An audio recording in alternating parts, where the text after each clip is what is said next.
मेहमानों को मौका देना। मनीष जी जरा आगे आइए, अपनी बात रखिए, आपका क्या वक्तव्य रहेगा? ये अभी फजील भाई कह रहे थे कि हम सड़क पर उतरेंगे। दरअसल ये कहना चाहते हैं कि अगर पूरे देश में हम दंगे मचा देंगे, लाइक मुर्शिदाबाद सैकड़ों 100, 200, 500, 1000 अगर लोग मर जाएंगे, हिंदुओं के घरों में आग लगा देंगे, तो सरकार वक्फ बिल को वापस ले लेगी।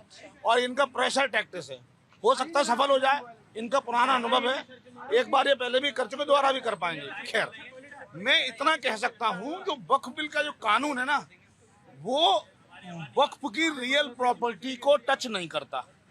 वो ये कहता है अगर ये प्रॉपर्टी वक्फ की नहीं है तो वक्फ नहीं होनी चाहिए, और जो प्रॉपर्टी आपकी है तो हक के साथ लो, और आपकी नहीं है तो हक के साथ छोड़ दो उसे। अगर आपकी है तो कागज दिखा दो।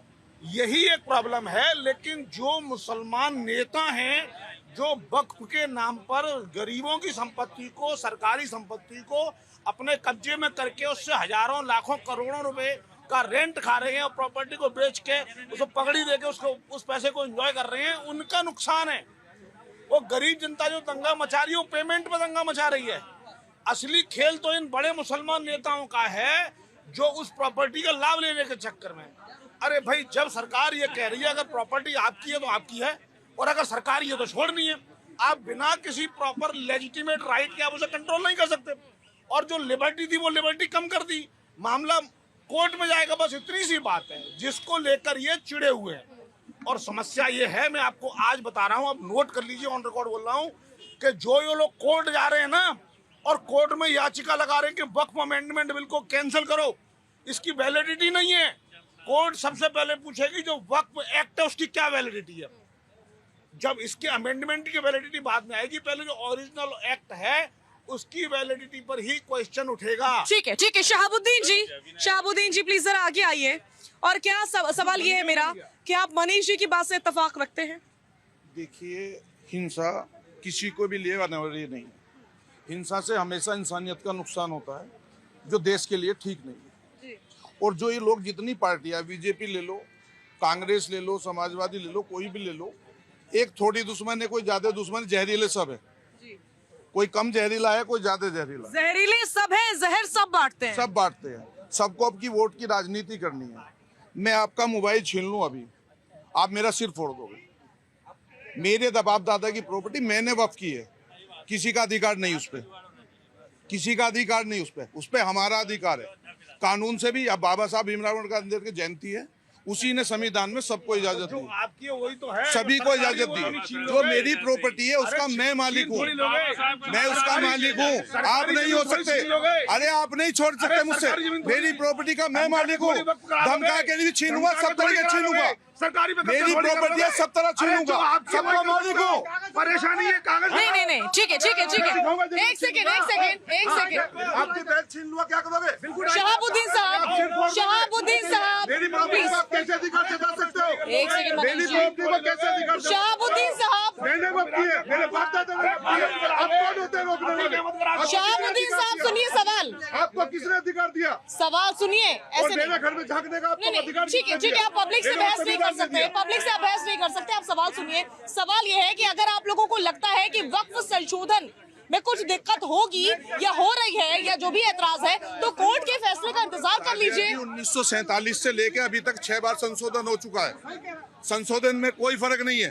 संशोधन में फर्क है एक जाति को खुश करना, दूसरे को दबाना। ठीक है, तो कोर्ट गए ना, कोर्ट पर विश्वास रखिए। कोर्ट पे विश्वास है, उसको कौन मना कर रहा है? बहुत सारे कानून वापसी हुए, बहुत सारे कानून वापसी हुए।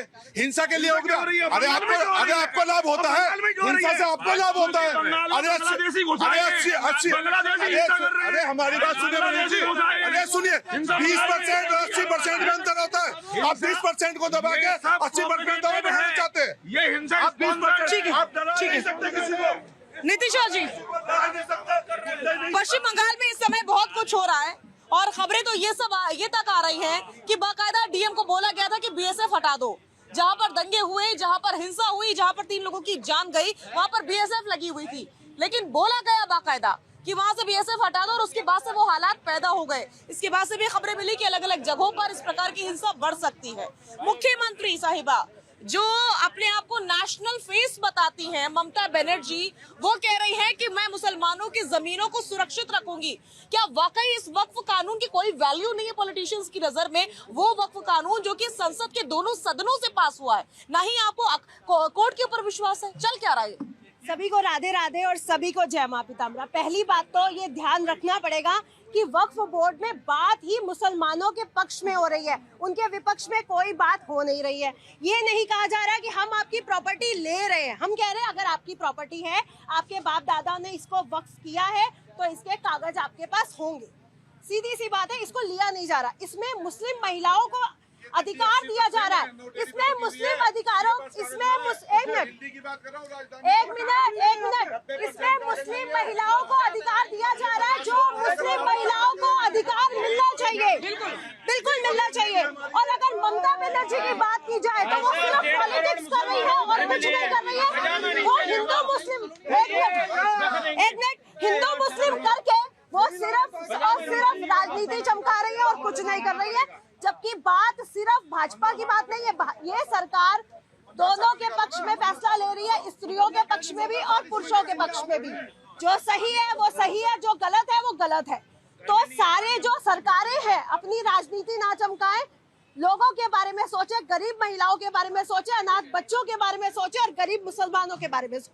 ठीक है, हाजी इस्लाम साहब का मैं सीधा रुख कर रही हूँ। हाजी इस्लाम साहब, ये बात कही जा रही है कि मेरी संपत्ति है उसकी जांच होगी, लेकिन सरकार तो ये कह रही है कि 2025 तक की जो संपत्तियां हैं उस पर कोई ऐतराज नहीं है, सिर्फ जो विवादित संपत्तियां हैं उनकी जांच होगी। जैसे किसी ने बोल दिया कि मेरी संपत्ति को जबरदस्ती कब्जा कर लिया या जबरदस्ती ऐंठ ली गई, उस पर जांच हो सकती है, उसके पेपर्स मांगे जा सकते हैं, वरना 2025 के बाद की जो संपत्तियां हैं उन्हीं का रजिस्ट्रेशन करवाया जाएगा। फिर हो हल्ला किस बात पर हो रहा है?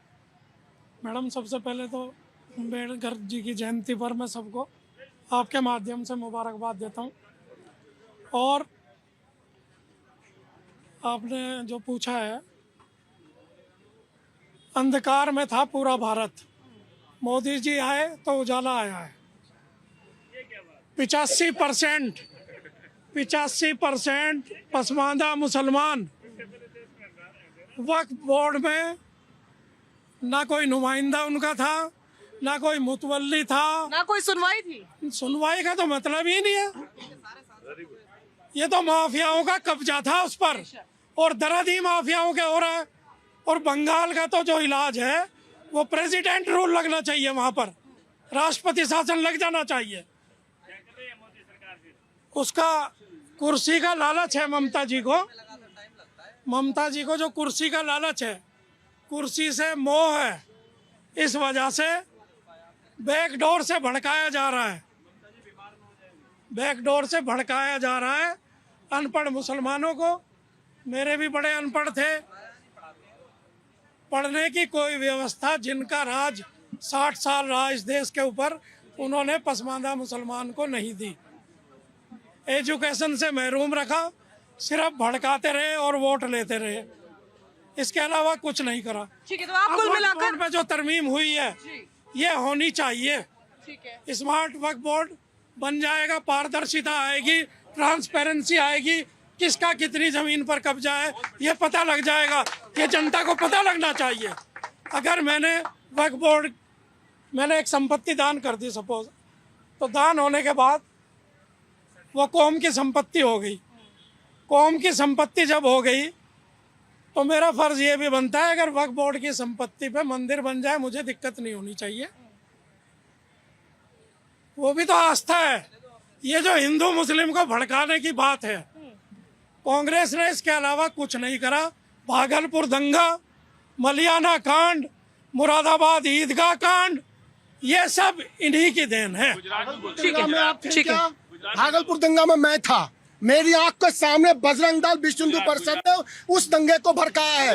नाथनगर में मैं था, आप नहीं थे। आप राजनीति करना जानते हैं। कमाल फारूकी उत्तर प्रदेश का वक्फ बोर्ड का अध्यक्ष पिछले 11 वर्षों से था। 84 भूल गए आप, 84 भूल गए आप। और भागलपुर सत्ता किसकी थी? किसकी सत्ता थी? चंद रुपए के कारण ये जो दलील लेके आते हैं ना, खोलो और बंद करो।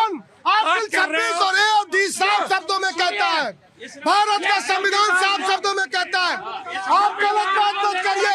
ठीक है रवि अरोड़ा जी, रवि अरोड़ा जी, हम बात करेंगे पश्चिम बंगाल के मुर्शिदाबाद में जिस प्रकार से हिंसा हुई वो तस्वीर हम सभी ने देखी और पश्चिम बंगाल का इतिहास रहा है हिंसा का।